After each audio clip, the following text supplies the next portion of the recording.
अस्सलामुअलैकुम वरहमतुल्लाहि वबरकातुहू। अल्हम्दुलिल्लाह सूरतुल हदीद की 20 आयत मुकम्मल हो चुकी हैं और आज इंशाअल्लाह ताला हम सूरतुल हदीद की आयत नंबर 21 जो है उसको पढ़ेंगे और सुनेंगे भी। सूरतुल हदीद आयत नंबर 21 में जन्नत की तरफ मुसाबकत की दावत दी गई है, इसके बारे में हम पढ़ेंगे। आऊज़ु बिल्लाहि मिनश शैतानिर रजीम, बिस्मिल्लाहिर रहमानिर रहीम। सूरतुल हदीद आयत नंबर 21 तर्जुमा। आओ दौड़ो अपने रब की मगफिरत की तरफ और उस जन्नत की तरफ जिसकी वुसअत आसमानों ज़मीन की वुसअत के बराबर है। ये उनके लिए बनाई गई है जो अल्लाह पर और इसके रसूलों पर ईमान रखते हैं। ये अल्लाह का फ़ज़ल है जिसे चाहे दे और अल्लाह बड़े फ़ज़ल वाला है। इससे पिछली आयत में ज़िंदगी की हकीकत वाज़िया की गई थी और अब बताया जा रहा है, बल्कि हुक्म दिया जा रहा है कि दुनिया में औलाद मालो दौलत में एक दूसरे के साथ मुकाबला करने की बजाय जन्नत की तरफ और अपने रब की मगफिरत की तरफ दौड़ो। यहाँ दौड़ के लिए मुसाबकत का लफ्ज़ इस्तेमाल हुआ है, जिसका मतलब सिर्फ आगे बढ़ना नहीं है बल्कि एक दूसरे के साथ मुकाबले से आगे बढ़ना है। यानी जन्नत के लिए ऐसा जज्बा, ऐसा शौक़ होना चाहिए कि दूसरों से आगे बढ़ना चाहिए। यानी कि इस तरह जज्बा होना चाहिए कि हम दूसरों से आगे बढ़ जाएं नेकियों में और अपने रब की रज़ा और कुर्ब वाले कामों में। ये हुक्म दिया गया है कि जितना हो सके जन्नत की तलब में ज़्यादा कोशिश की जाए। आगे बताया गया है कि कैसी होगी वो जन्नत, आसमान और ज़मीन की वुसअत के बराबर, इतनी बड़ी। यानी कि जितनी आसमान और ज़मीन की वुसअत है, जितना ज़्यादा उनका रकबा है, यानी कि जितने ज़्यादा वो खुले हैं उनके बराबर। आज तक कोई आसमान की और ज़मीन की वुसअत ना पाया है। जन्नत इतनी बड़ी होगी और हर जन्नती जहाँ चाहे, जन्नत के जिस कोने में चाहे जा सकेगा, जो चाहेगा पालेगा। अल्लाह ताला हम सबको इन जन्नतों का वारिस बनाए, आमीन सुम्मा आमीन। आगे फरमाया गया है कि जन्नत है किन लोगों के लिए? उनके लिए जो अल्लाह ताला पर और इसके रसूलों पर ईमान रखते हैं। ईमान में साले अमाल खुद बहुत शामिल हो गए। जो ईमान रखता होगा, जाहिर सी बात है वो नेक अमल भी करता होगा और गुनाह से रुकता भी होगा, क्योंकि उसका ईमान है अल्लाह ताला पर कि वो उसे देख रहा है और इसे अपने हर अमल का हिसाब देना है। और जो ईमान रखता होगा वो रसूल की लाई हुई शरीयत के मुताबिक ज़िंदगी भी गुजारेगा। ये जन्नत ऐसे लोगों के लिए सजाई गई है।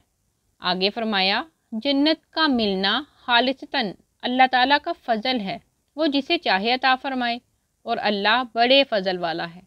इसका मतलब है कि जन्नत में दाखिला सिर्फ अमाल से मुमकिन नहीं है, बल्कि अल्लाह अपनी रहमत से हमें जन्नत में दाखिल फरमाएंगे। इस बात की वजाहत एक हदीस से भी होती है। एक बार नबी करीम सल्लल्लाहु अलैहि वसल्लम ने फरमाया, जिसका मफ़हूम ये है कि जन्नत में कोई भी शख्स सिर्फ अपने अमाल से दाखिल नहीं होगा,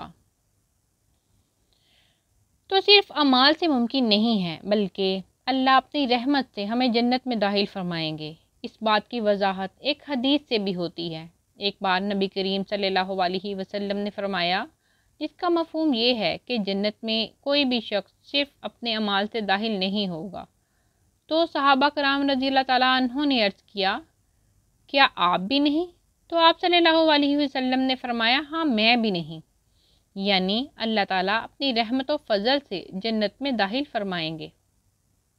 तो यहाँ पे एक पोस्ट जो इंस्टाग्राम पे शेयर की गई थी वो मुकम्मल होती है और दूसरी पोस्ट जो है वो हम पढ़ेंगे।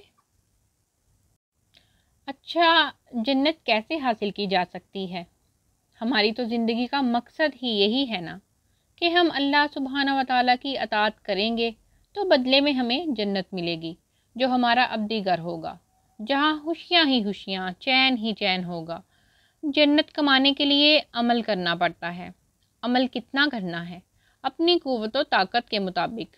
सबसे आसान तरीका है कि हर हाल में राज़ी रहना, शुक्रगुज़ार रहना और फ़राइज़ अदा करना तो लाजिम है। इसके साथ साथ हुकूकुल इबाद अदा करना ये बहुत ज़रूरी है। दूसरों के साथ अच्छा इखलाक रखना, ये अच्छा इखलाक तराजू को सबसे ज़्यादा वज़नी करने वाली शय है। اس کے علاوہ اللہ تعالیٰ کا بہت زیادہ ذکر کرنا، روزانہ 3 بار جنت کا سوال کرنا اور جہنم سے اللہ تعالیٰ کی پناہ مانگنا۔ ابھی وقت ہے، عمل کر لیجئے، کل کو صرف حساب ہوگا، عمل کا وقت نہیں ہوگا، اور آخرت میں صرف 2 ہی انجام ہیں، یا تو جنت ہوگی اور یا تو جہنم۔ اس دنیا میں تمام انسانوں کا جتنے بھی دنیا میں موجود تھے یا ہیں، چاہے وہ میسی ہو یا رونالڈو ہو، چاہے وہ بل گیٹس ہو یا سعودی عرب کا بادشاہ، چاہے وہ کوئی فقیر ہو، سب کا آخر میں ان 2 میں سے ایک ہی انجام ہوگا۔ تو اللہ تعالیٰ سے ہم نہایت عاجزی کے ساتھ دعا کرتے ہیں کہ اللہ تعالیٰ ہمیں نیک و صالح اعمال کرنے کی توفیق عطا فرمائے اور ہمیں جنت الفردوس میں داخل فرمائے۔ آمین ثم آمین، جزاکم اللہ۔ اللہ تعالیٰ ہمیں اس کو سمجھ کے پڑھنے کی اور اس پہ عمل کرنے کی توفیق عطا فرمائے۔ السلام علیکم ورحمۃ اللہ وبرکاتہ۔